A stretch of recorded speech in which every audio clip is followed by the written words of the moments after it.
রাসূল বলেন মাইয়া খুযু আন্নি হাউলাইল কালিমাত, ও সাহাবারা, আমি তোমাদের কাছে এখন যে আলোচনাটা করব ভালোভাবে শ্রবণ করতে হবে, ভালোভাবে শুনতে হবে, ভালোভাবে তার অন্তরে গ্রহণ করতে হবে। এক নম্বর, ফায়ামালু বিহিন্না, শুধু গ্রহণ করলে চলবে না, কান দিয়ে শুনলে চলবে না, সেই শোনার পরে আমলেও পরিণত করতে হবে।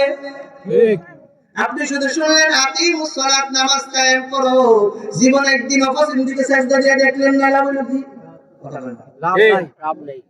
আপনি শুনছেন মক্কা শরীফে গিয়া গিয়া মানুষ হজ করে, আপনার কোটি কোটি টাকা, জীবনে হজ করলেন না, লাভ হইল কি?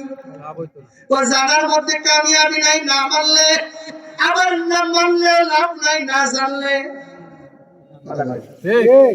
যদি মানেন তো জানতে হইব, যদি জানেন তাহলে মানতে হইব। কথা বল না। ঠিক। আপনি যদি সারা দিন পশ্চিম দিকে সেজদা দেন, সূরা ফাতিহা জানেন না, বলে গুনি না, ও কন্যাকে বলে গুনি না, বলবো না। 1 কোটি যদি সেজদা দেন, 1 কোটি রাকাত যদি নামাজ পড়েন, খালি বইলেন আর দাঁড়াপাত করতেছেন, এক ওকে এক, এক দোকানে দুই, কারণ হেত সূরা ফাতিহা জানে না, হেত সূরা ইখলাস জানে না, বয়স কিন্তু আছে। আছে না নাই আমরা দেশে?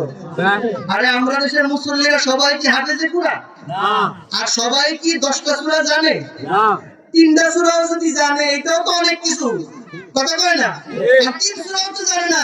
যদি তারপরে একজন দেখা মুখ দেখা, হাজী সাহেব কাকা বলেন তো সূরা ফাতিহা শুদ্ধ না, বলেন তো তাশাহুদ তো শুদ্ধ না। আব্দুল্লাহ ইবনে আব্বাস বলেন, আল্লামানি রাসূলুল্লাহ সাল্লাল্লাহু আলাইহি ওয়াসাল্লাম আত-তাশাহুদা কামা আল্লামানি সূরাতাম মিনাল কুরআন।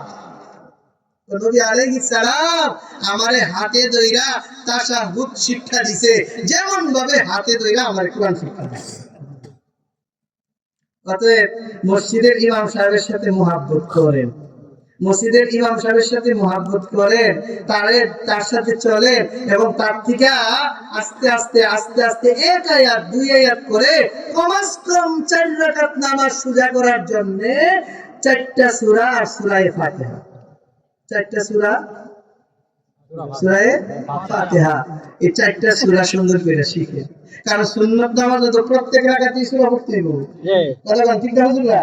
তো প্রত্যেক রাকাতে একটা সূরা পড়তে হইব। ফরজ নামাজে প্রথম 2 রাকাতে সূরা মিলান লাগে, পরের 2 রাকাতে সূরা ফাতিহা মিলে সারে, তাহলে কমাস কম 5টা সূরা। কয়টা সূরা? 5টা সূরা আমাদের জানতে হইব। অতএব হুজুরদের সাথে সম্পর্ক গড়েন, হুজুরদের সাথে সম্পর্ক নষ্ট করেন না, তাদের সাথে শত্রুতা করেন না। আমি একটা কথা বলি, আমরাও ক্ষতি, তারাও ক্ষতি, একই জাতের মানুষ। আমরা কিন্তু ঢাকা শহরের বিভিন্ন জায়গায় আমরা চলি যাই, এবং ঢাকা শহরের মসজিদে খেদমত করি, দাওরা হাদিস কামেল পর্যন্ত মাদ্রাসায় মুহাদ্দিস হাদিস পড়ায়। আল্লাহ আমাদের দ্বারা অনেক ছাত্রদেরকে তৈরি করতেছেন, এরা আমাদের সম্পদ। এই জন্য আমরা বলি, এটা আমাদের অভিজ্ঞতা থেকে, আলেমদের সাথে যারা সম্পর্ক রাখছে তার দুনিয়াও সুন্দর, আখিরাতও সুন্দর। এই যে কিছুক্ষণ আগে কইলাম, আল্লাহর রাসূল বলছে যার সাথে যার মহব্বত তার সাথে তার জান্নাত। সম্মানিত উপস্থিতি, তো আল্লাহর রাসূল বললেন যে 2টা শর্ত। 1 নম্বর, মাইয়া খুযু আন্নি হাউলাইল কালিমাত فيعمل بهن أو يعلم من يعمل بهن। 3 নম্বর শর্ত হলো নিজে জানলেই হবে না, অন্যের কাছে পৌঁছাইতে হবে। কথা কয় না? ঠিক। আপনি যদি একটা জিনিস জানেন, আরেক ভাই যদি না জানে, আপনার উপর দায়িত্ব এবং ফরজ তাকে জানানো। কথা কোন ঠিক না? ঠিক। কেমনে এটা?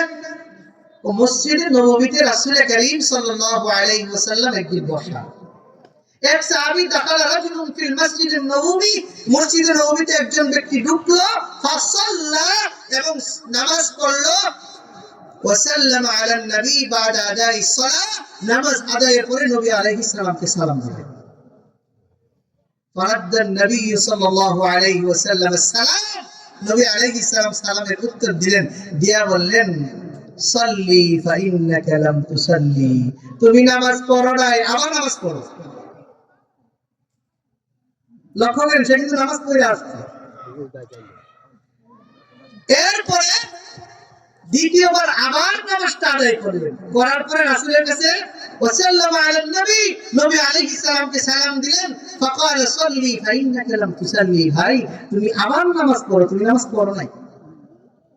তৃতীয়বার আবার পড়লেন, আবার আসলেন, এবার নবী আলাইহিস সালাম আবার বললেন সাল্লি ফাইন্নাকা লাম তুসাল্লি সালাসা মাররাত। তৃতীয়বারের মতো বললেন যে তুমি নামাজ পড়ো না, যাও নামাজ পড়ো। এবার নবী আলাইহিস সালাম বলেন সাল্লু কামা রাআইতুনি উসাল্লি, ও সাহাবারা নামাজ তো শুদ্ধ করবা এইভাবে, আমি নবীকে যেইভাবে নামাজ পড়তে দেখো। সাহাবী বলে আল্লাহর রাসূল আপনি, আমি তো এর চাইতে বেশি সুন্দর করে নামাজ জানি না, আপনি আমাদেরকে নামাজ শিক্ষা দেন। নবী আলাইহিস সালাম বলেন তুমি যখন নামাজে দাঁড়াইবা তাকবীরে তাহরিমা বলবা, এরপরে তুমি সূরা ফাতিহা বলবা, এরপরে সূরা ফাতিহার সাথে আরেকটা সূরা মিলাইবা, এরপরে তুমি রুকু করবা হাত্তা তাতমাইন্না রাকিআ ফাসজুদু, এরপরে তুমি ওয়াসজুদ সিজদা করবা হাত্তা তাতমাইন্না সাজিদা, তুমি সিজদা করবা সিজদা করার মতন, রুকু করবা রুকু করার মতন, মুরগার ঠুকুরের মতন, মুরগির ঠুকুরের মতন রুকু সিজদা করলে কাম হইব না। বুঝেননি কথা? আছে না নাই? এক মিনিটে 2 রাকাত আছে না নাই মুসল্লি?